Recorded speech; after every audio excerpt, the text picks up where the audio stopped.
চতুর্থীর দিন কিন্তু একদম সকাল সকাল চলে গেছিলাম ঠাকুর দেখতে, কিন্তু গিয়ে দেখো কী হয়েছে, আমার জুতোটা ছিঁড়ে গেছিলো। তারপর আর কি একটা নতুন জুতো কিনলাম, কিনে টোটো করে আবার চলে গেলাম ঠাকুর দেখতে। আজকে জানো তো ওয়েদারটা বেশ ভালো ছিল, তাই গরমটা কম লাগছিল। কিন্তু দেখো মণ্ডপের সামনে এই মানে কানের দোকানটা দেখে আমি এখানেই দাঁড়িয়েছিলাম প্রায় 15-20 মিনিট ধরে। আমি এগুলো দেখেছি, কি কিউট লাগছে না বলো। এর মধ্যে দিয়ে কিন্তু আমি একটা নিয়েছিও, সেটা গেস করে তোমরা বলো তো দেখি। যাই হোক, তারপর আর কি লাইনে দাঁড়িয়ে পড়েছি। দিনের বেলা বলে লাইনটা একটু কম, নাহলে রাতের বেলায় তো এই লাইনে দাঁড়ালে জানি না কতক্ষণ লাইনে দাঁড়াতে হতো। তো চলো আস্তে আস্তে দেখা যাক ঠাকুরটা।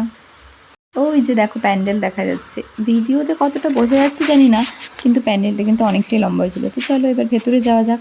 ভেতরে না এইখানটাতে দাঁড়িয়ে আমি একটু ফটো তুলবো বলে পোজ দিচ্ছিলাম, আর পেছনের জলে আমি পুরো ভিজে গেছি।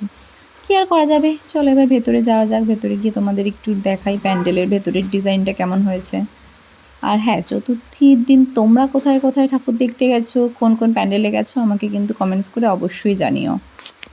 আর নেক্সট কবে কোথায় যাওয়ার প্ল্যান আছে সেটাও কিন্তু তোমরা জানাতে পারো। চলো এবার ঠাকুরটা তোমাদের দেখাই।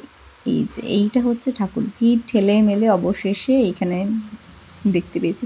এই ঠাকুরটার গয়নাগুলো তো জানো তো মানে সব সোনার ছিল। দেখো প্যান্ডেলের ভেতরে কত সূক্ষ্ম সূক্ষ্ম মানে ছোটো ছোটো হাতের কাজ ছিল। তো যাই হোক, দেখা হয়ে গেছে ঠাকুর, এবার বাইরের দিকে বেরোনোর পালা। তার আগে তোমাদের দেখাই কি কি ফটো তুলেছি আমি, কয়েকটা ফটো দেখে নাও।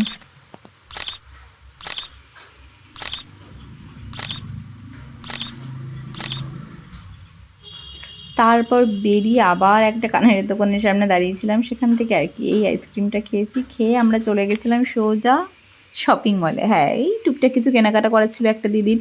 তো চলো তোমাদের দেখাই কয়েকটা জিনিস। দেখো এইগুলো 100 টাকা করেছিল। এগুলো কিন্তু বেশ ভালো, রান্নাঘরে একটু রাখলে একটু গ্রিন গ্রিন থাকবে। আর এই জিনিসটা আমার খুব পছন্দ হয়েছিল, এটা মাত্র অফার প্রায় 80 টাকা করেছিল। কিন্তু এইগুলো না সব কাচের ছিল, আর পুজোর সময় ট্রেনে এত ভিড় হয়, এই কাচের জিনিসপত্র এই ভয়তেই নিইনি। এগুলো কিন্তু সব বাই ওয়ান গেট ওয়ান ছিল।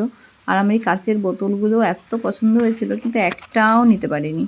ওই যে বললাম ভিড়ে যদি ভেঙে যায় তাহলে তো এত খাটনি করে নিয়ে যাবেই বেকার। তারপর দিদি এই সমস্ত জিনিসপত্রগুলো দেখছিল বাড়িতে নেওয়ার জন্য। তারপর আর কি এই টুকিটাকি জিনিসপত্র দেখে টেখে বাড়ি চলে আসলাম। এখানে দেখেছি অনেক কিছুই, কিন্তু কিনেছি মাত্র অল্প কয়েকটা জিনিস। যেমন আমি একটা পাস্তা কিনেছি, আর এই প্লেটটা আমার খুব কিউট লেগেছিলো। এটা 40 টাকা নিয়েছে, এটা কিনেছি। আর হ্যাঁ, একটা জিন্স কিনেছিলাম, এটা মেনলি জিন্সের জন্যই যাওয়া আমার। তো জিন্স কিনে এই যে বিধ্বস্ত হয়ে একদম বাড়ি আসতে আসতে আমার প্রায় রাত 8টা বেজে গেছিলো। টাটা।